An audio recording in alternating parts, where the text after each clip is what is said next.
বন্ধুরা, আশা করি তোমরা সবাই ভালো আছো। তোমার চ্যানেলে তোমাদের সবাইকে স্বাগতম। তো আজ তোমাদের জন্য একটা প্রশ্ন শেয়ার করছি, মাধ্যমিক 2025 ইতিহাস প্রশ্ন বলে, যে প্রশ্নটা কিন্তু ভাইটাল এবং এই প্রশ্ন থেকে অনেক প্রশ্ন তোমরা পরীক্ষাতে কমন পাবে।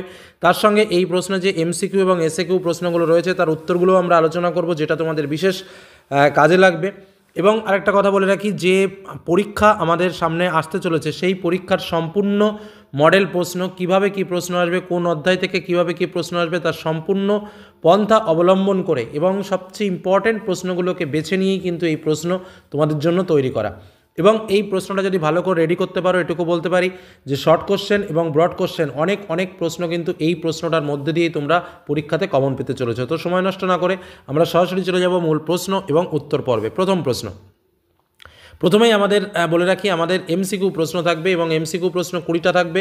মনে রাখবে, এমসিকিউ প্রশ্নে কিন্তু কোনো রকম অথবা দেওয়া হয় না, 20টা প্রশ্ন থাকে, 20টা প্রশ্নের উত্তর লিখতে হয়। তোমরা শুধুমাত্র দাগ নম্বর দেবে এবং উত্তরটা লিখবে। এবং বিভাগ ক 1 নম্বর দিয়ে মূল দাগ নম্বর দিলে তারপরে 1.1 বলে শুধুমাত্র উত্তরটা। যেমন প্রথম প্রশ্ন কী রয়েছে, নতুন সামাজিক ইতিহাস চর্চা শুরু হয় কখন? অপশানে কী রয়েছে, 1940-এর দশকে, 50-এর দশকে, 60-এর দশকে, 1990-এর দশকে। তাহলে উত্তরটা কি? উত্তরটা হচ্ছে 1960-এর দশকে। জাস্ট 1.1 দাগ নম্বর দিয়ে গ দাগ লিখে এই ব্র্যাকেট দিয়ে 1960-এর দশকে লিখে দেবে, ব্যাস, অ্যান্সার কমপ্লিট। ওকে, নেক্সট, বাংলায় প্রথম প্রকাশিত সংবাদপত্র কোনটি? বাংলায় প্রথম প্রকাশিত সংবাদপত্র বঙ্গদর্শন, সংবাদ প্রভাকর, বেঙ্গল গেজেট নাকি সংবাদ কৌমুদি? উত্তর হচ্ছে বেঙ্গল গেজেট। উত্তর কি বললাম? বেঙ্গল গেজেট। পরবর্তী প্রশ্ন, ব্রহ্মানন্দ নামে কে পরিচিত ছিল?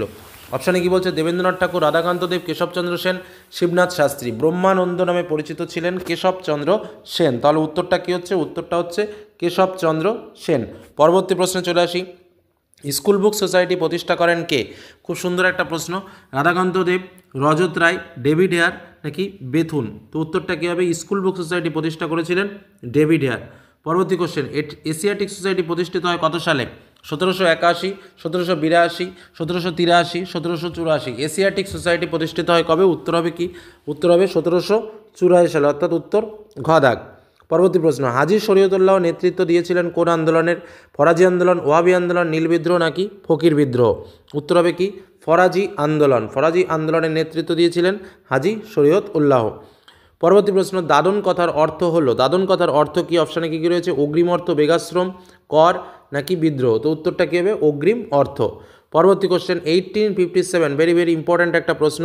গ্রন্থের লেখককে? রবীন্দ্রনাথ ঠাকুর, সুরেন্দ্রনাথ সেন, বঙ্কিমচন্দ্র চট্টোপাধ্যায়, শরৎচন্দ্র চট্টোপাধ্যায়। তো উত্তরটা কী হবে? সুরেন্দ্রনাথ সেন, অর্থাৎ উত্তর খ দাগ। পরবর্তী প্রশ্ন, 19 শতককে সভা সমিতির যুগ বলেছেন কে? যদুনাথ সরকার, রমেশচন্দ্র মজুমদার, অনিল শীল নাকি পার্থ চট্টোপাধ্যায়? 19 শতককে সভা সমিতির যুগ বলেছেন কে? উত্তর হচ্ছে অনিল শীল। কি বললাম? উত্তর অনিল শীল কিন্তু সভা সমিতির যুগ বলেছেন। এসএকিউ রূপেও কিন্তু প্রশ্নটা আসতে পারে। আনন্দমঠ প্রকাশিত হয় কত সালে? 1820, 1878, 1882 নাকি 1905? উত্তর হলো 1882 সালে কিন্তু আনন্দমঠ প্রকাশিত হয়, অর্থাৎ উত্তর 1882 গ দাগ। পরবর্তী প্রশ্ন, পর্তুগিজদের প্রথম ছাপাখানা ভারতবর্ষের কোথায় স্থাপিত হয়েছিল? গোয়া, কালিকট, সুরাট, হুগলি। অনেকেই হুগলি উত্তর করতে পারে, কিন্তু না, অ্যাকচুয়াল অ্যান্সার কিন্তু ক দাগ, অর্থাৎ গোয়াতে। পরবর্তী প্রশ্নটা খুবই সহজই একটা প্রশ্ন। ক্রেস্কোগ্রাফ যন্ত্র আবিষ্কার করেন কে? মেঘনাথ সাহা, চন্দ্রশেখর বেঙ্কটরমন, জগদীশচন্দ্র বসু নাকি প্রফুল্লচন্দ্র রায়? ক্রেস্কোগ্রাফ যন্ত্র আবিষ্কার করেন কে? উত্তর হলো জগদীশচন্দ্র বসু। উত্তরটা কি? জগদীশচন্দ্র বসু, অর্থাৎ উত্তর গ দাগ। পরবর্তী প্রশ্ন, নিখিল ভারত ট্রেড ইউনিয়ন কংগ্রেসের প্রথম সভাপতি কে ছিলেন? অপশানে বিপি ওয়াদিয়া, দেওয়ান চমনলাল, মুজাফফর আহমেদ এবং লালা রাজপথ রায়। তো উত্তরটা কি হচ্ছে? উত্তরটা হচ্ছে লালা রাজপথ রায়, অর্থাৎ ঘ দাগ। নিখিল ভারত ট্রেড ইউনিয়ন কংগ্রেসের প্রথম সভাপতি ছিলেন। পরবর্তী প্রশ্ন, তেভাগা আন্দোলন সংগঠিত হয়েছিল হায়দ্রাবাদে, উত্তরপ্রদেশে, মাদ্রাজে নাকি বাংলায়? তো বাংলায় তেভাগা আন্দোলন হয়েছিল, তো উত্তর বাংলাতে। মানবেন্দ্রনাথ রায়ের প্রকৃত নাম কি ছিল?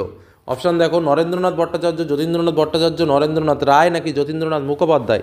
এরকমভাবে প্রশ্ন দেখে ঘাবড়ে যাবে না, কারণ অপশানে দেখো নরেন্দ্রনাথ ভট্টাচার্য বা নরেন্দ্রনাথ রায় দুটোই আছে। তো নরেন্দ্রনাথের কি উত্তর হবে? প্রকৃত উত্তর হচ্ছে মানবেন্দ্রনাথ রায়ের প্রকৃত নাম ছিল নরেন্দ্রনাথ ভট্টাচার্য, অর্থাৎ উত্তর হচ্ছে ক দাগ।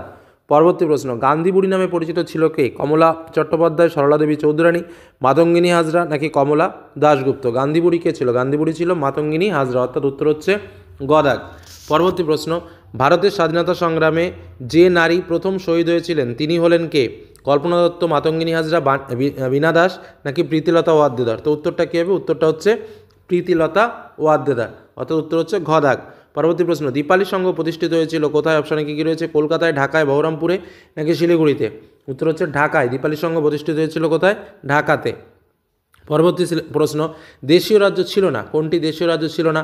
বোম্বে, হায়দ্রাবাদ, ভোপাল নাকি জয়পুর? দেশীয় রাজ্য ছিল না, এই প্রশ্নটা তোমাদের কাছে রাখলাম, তোমরা কমেন্টে এই প্রশ্নের উত্তর দেবে। খুব সহজ কিন্তু প্রশ্নটা, কিন্তু উত্তরটা দেবে বুঝে শুনে। পরবর্তী প্রশ্ন, অন্ধ্রপ্রদেশ ভেঙে তেলেঙ্গানা রাজ্য গঠিত হয় কত সালে? 1936, 2000, 2014 নাকি 1987? এটাও একদমই সহজতম প্রশ্ন। অন্ধ্রপ্রদেশ ভেঙে তেলেঙ্গানা রাজ্য গঠিত হয় কত সালে? প্রশ্নটাকে আরেকবার খুব ভালোভাবে বুঝবে, তারপর লিখবে। অন্ধ্রপ্রদেশ ভেঙে তেলেঙ্গানা রাজ্য গঠিত হয় কত সালে? ঠিক আছে, তো প্রশ্ন কিন্তু এটা। অপশানে কী কী রয়েছে? 36, 2000, 2014, 1987। তাহলে উত্তরটা কি হবে? উত্তরটা হলো তোমার 29তম রাজ্য হিসেবে এটার আত্মপ্রকাশ ঘটে এবং 2014 সালে তেলেঙ্গানা ভারতের 29তম রাজ্য হিসেবে আত্মপ্রকাশ করে। তাহলে উত্তরটা 2014। পরবর্তী প্রশ্নে আমরা চলে আসি, যেটা এসএকিউ টাইপের প্রশ্ন। বিভাগ খতে তোমাদের থাকবে। প্রথম প্রশ্ন রয়েছে, চিপকো আন্দোলনের নেতৃত্ব দেন কে? চিপকো আন্দোলনের নেতৃত্ব দিয়েছিলেন কে? সুন্দরলাল বহুগুণা, তাই তো? তাহলে উত্তরটা কী হবে? সুন্দরলাল বহুগুণা। পরবর্তী প্রশ্ন, প্রথম বাংলা নির্বাক চলচ্চিত্রের নাম কি? উত্তর হচ্ছে জামাই ষষ্ঠী। কলকাতা বিশ্ববিদ্যালয় কবে প্রতিষ্ঠিত হয়? উত্তর হচ্ছে 1857 সালে। আচ্ছা, বিজয়কৃষ্ণ গোস্বামী কে ছিলেন? একজন ব্রহ্ম সমাজের বিখ্যাত আচার্য। তিনি বিভিন্ন কুসংস্কারমূলক যে ক্রিয়াকলাপ সেইগুলো বন্ধের জন্য কাজ করেছিলেন, এটুকু বলতে পারো। নেক্সট, ঠিক ভুল। খাঁচার ভেতর অচিন পাখি গানটি লালন ফকিরের লেখা। একদম সঠিক উত্তর। ওহাবিকতা রত্তর ও নবজাগরণ, এটাও ঠিক। চাঁদ ও ভৈরব ছিলেন সাঁওতাল বিদ্রোহের দুই নেতা, এটাও ঠিক। সাঁওতালদের বাসভূমি দামিনী কোহ নামে পরিচিত ছিল। এই প্রশ্নটা নিয়ে একটু কনফিউশন থাকলেও এটার উত্তর কিন্তু ঠিকই হবে, কারণ সাঁওতালরা যে নিচে অঞ্চল পাহাড়ের যে প্রান্ত দেশেই কিন্তু বসবাস করত এবং সেই প্রান্ত দেশটায় কিন্তু দামিনী কোহ নামে পরিচিত ছিল। এই কারণে সাঁওতালদের বাসভূমি দামিনী কোহ নামে পরিচিত ছিল। এই উত্তরটা সঠিক হবে। ঠিক আছে, পরবর্তী প্রশ্ন, কয় স্তম্ভের সঙ্গে ক্ষয় স্তম্ভ? দেখো কী রয়েছে। সুরেন্দ্রনাথ ব্যানার্জি, তো সুরেন্দ্রনাথ ব্যানার্জি কিসের সঙ্গে যুক্ত হবে? অবশ্যই ভারত সভার সঙ্গে যুক্ত হবে। এদিকে ভারত সভা রয়েছে। ইলবার্ট বিল, তো ইলবার্ট বিলের সঙ্গে কি হবে? লর্ড রিপনের নামটা চলে আসে, তাহলে ইলবার্ট বিল হবে লর্ড রিপন। নাট্যাভিনয় নিয়ন্ত্রণ আইন, তো নিচের দিকে কি রয়েছে দেখো, লর্ড নর্থব্রুক, তো স্বাভাবিকভাবে লর্ড নর্থব্রুক হবে। এবং মদনমোহন তর্কালঙ্কা যেটা রয়েছে সে তো শিশু শিক্ষা। পাখি সব করে রব রাতি পোহাইলো। আচ্ছা, তারপরে চলে আসো রেখা মানচিত্র, তো মানচিত্রে কী কী পয়েন্ট দেওয়া হয়েছে? শ্রীরামপুর, লাহোর, চম্পারণ এবং ত্রিচিনপল্লী। আচ্ছা, যাই হোক, তারপরে চলে আসো বিবৃতি। বিবৃতির উত্তরগুলো একটু দেখে নিই। প্রথমটা কী রয়েছে? কার্লাইল সার্কুলারের বিরুদ্ধে গঠিত হয় অ্যান্টি সার্কুলার সোসাইটি। কেন? কারণ বহিষ্কৃত ছাত্রদের বিকল্প শিক্ষার ব্যবস্থা ও জাতীয় শিক্ষার প্রসার সাধন করা, অর্থাৎ উত্তর হচ্ছে ব্যাখ্যা 1। পরবর্তী প্রশ্নে চলে আসি। গান্ধীজি ইয়ং ইন্ডিয়া পত্রিকায় অসহযোগ আন্দোলনে বাংলার নারীদের ভূমিকা দৃষ্টান্ত হিসেবে তুলে ধরেন। কারণ কি? কারণ এখানে যে কটা রয়েছে, অন্যান্য প্রদেশের নারীদের, একদম সঠিক উত্তর এটাই, অন্যান্য প্রদেশের নারীদের উৎসাহিত করার জন্য। পরবর্তী প্রশ্ন, মাস্টারদা সূর্য সেন ইতিহাসে স্মরণীয়, তার কারণ কি? তার কারণ হচ্ছে তিনি চট্টগ্রামে সশস্ত্র ব্রিটিশ বিরোধী অভ্যুত্থান ঘটিয়েছিলেন। তারপরে চলে আসা বিবৃতিতে কী রয়েছে? স্বাধীনতা লাভের পর দেশীয় রাজ্যগুলি নিয়ে সমস্যা দেখা দেয়, তার কারণ কি? তার কারণের উত্তর খুঁজতে গেলে আমাকে দেখতে হবে ব্যাখ্যা 3। ব্যাখ্যা 3-এ কী রয়েছে দেখো, তারা ভারত পাকিস্তান কোন ডোমিনিয়নে যোগদান করবে সেই নিয়ে দ্বন্দ্ব দেখা দেয় বলে, অর্থাৎ এক্ষেত্রে উত্তর হবে ব্যাখ্যা 3। প্রশ্নটা ছিল স্বাধীনতা লাভের পর দেশীয় রাজ্যগুলি নিয়ে সমস্যা দেখা দেয়, কী নিয়ে সমস্যা দেখা যায়? যে তারা ভারতে থাকবে নাকি তারা পাকিস্তানের মধ্যে থাকবে।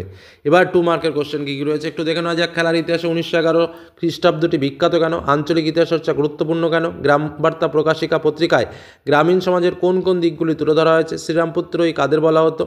বিপ্লব বলতে কী বোঝো? 3 কাঠিয়া প্রথা কি? 1857 এর মহাবিদ্রোহের প্রত্যক্ষ কারণ কী ছিল? 19 শতকের জাতীয়তাবাদ উন্মেষের ক্ষেত্রে বঙ্কিমচন্দ্রের ভূমিকা উল্লেখ করো। শ্রীনিকেতন কী উদ্দেশ্যে গঠিত হয়েছিল? কারিগরি শিক্ষা বিস্তারে বেঙ্গল টেকনিক্যাল ইনস্টিটিউটের ভূমিকা কী ছিল? ত্রিপুরী কংগ্রেসের গুরুত্ব কী ছিল? কবে কোথায় ভারতের কমিউনিস্ট পার্টি প্রতিষ্ঠিত হয়? কে কেন অরন্ধনের ডাক দিয়েছিল? তাম্রলিপ্ত জাতীয় সরকার কী কী উদ্যোগ নিয়েছিল? স্মৃতিকথাকে কীভাবে উদ্বাস্তু সমস্যার ইতিহাস রচনার উপাদান হিসেবে ব্যবহার করা যায়? ভারতবর্ষীয় জাতীয় জীবনে আচ্ছা যাই হোক 1950 খ্রিস্টাব্দের 26শে জানুয়ারি স্মরণীয় কেন? প্রত্যেকটা প্রশ্নই খুব স্ট্যান্ডার্ড এবং পরীক্ষা আসার মতো। এবার আমরা বিভাগ ঘ। মনে রাখবে প্রত্যেকটি বিভাগ থেকে একটি করে মোট 6টি প্রশ্নের উত্তর লিখতে হবে। প্রথম সেটে রয়েছে ইতিহাসের তথ্য সংগ্রহ, ইন্টারনেটের ব্যবহার, তথ্য সংগ্রহে ইন্টারনেটের ব্যবহারের সুবিধা অসুবিধা, নারী শিক্ষা প্রসারে ঈশ্বরচন্দ্র বিদ্যাসাগরের অবদান। নেক্সট কোশ্চেন, বাংলা ওয়াহাবি আন্দোলন সম্পর্কে আলোচনা করো। মহাবিদ্রোহের সময় কোম্পানির ভারতীয় সিপাহীদের অসন্তোষের কারণ কী কী ছিল? পরবর্তী প্রশ্ন, বিশ্বভারতী প্রতিষ্ঠার ক্ষেত্রে রবীন্দ্রনাথ ঠাকুরের শিক্ষা চিন্তার পরিচয় দাও। তারপরটা রয়েছে টিকা লেখো সর্বভারতীয় কিষাণ সভা। তারপরটা রয়েছে বিনয় বাদল দীনেশ কেন স্মরণীয়। তারপরটা রয়েছে সংক্ষিপ্ত টিকা লেখো দেশ বিভাগ জনিত উদ্বাস্তু সমস্যা। একদম ওপেন কোশ্চেন, সুন্দর কোশ্চেন, এবং এর মধ্যে প্রশ্ন তোমরা পাবে, এটুকু নিশ্চিত থাকো। ব্রড টাইপের প্রশ্নের ভেতরে দেখো যেটা ইম্পর্টেন্ট কী কী দিয়েছে। 20 শতকে ভারতের সশস্ত্র আন্দোলনে ছাত্র যুবকদের অবদান, সংক্ষেপে মহাবিদ্রোহের চরিত্র বিশ্লেষণ, ভারত ছাড়ো আন্দোলন পর্বে কৃষক আন্দোলনের পরিচয় দাও। প্রত্যেকটা প্রশ্ন ইম্পর্টেন্ট, তবে এবছরের জন্য যেমন আমরা বলেছিলাম যে রবীন্দ্রনাথের শিক্ষা চিন্তা বিষয়ক একটা বিষয় কিন্তু ভেরি ভেরি ইম্পর্টেন্ট, পরীক্ষায় আসতে পারে। তারপরে তোমার সশস্ত্র আন্দোলনে ছাত্রীদের ভূমিকা, নারীদের ভূমিকাটাও কিন্তু ইম্পর্টেন্ট, সেগুলো একটু দেখে রেখো। আর এই যে প্রশ্নগুলো বললাম এগুলো রেডি আছে কিনা, আর যদি রেডি না থাকে অবশ্যই রেডি করো, কারণ প্রত্যেকটা প্রশ্ন কিন্তু ইম্পর্টেন্ট এবং পরীক্ষা আসার মতো, এই কারণেই তোমাদের জন্য শেয়ার করা। ধন্যবাদ।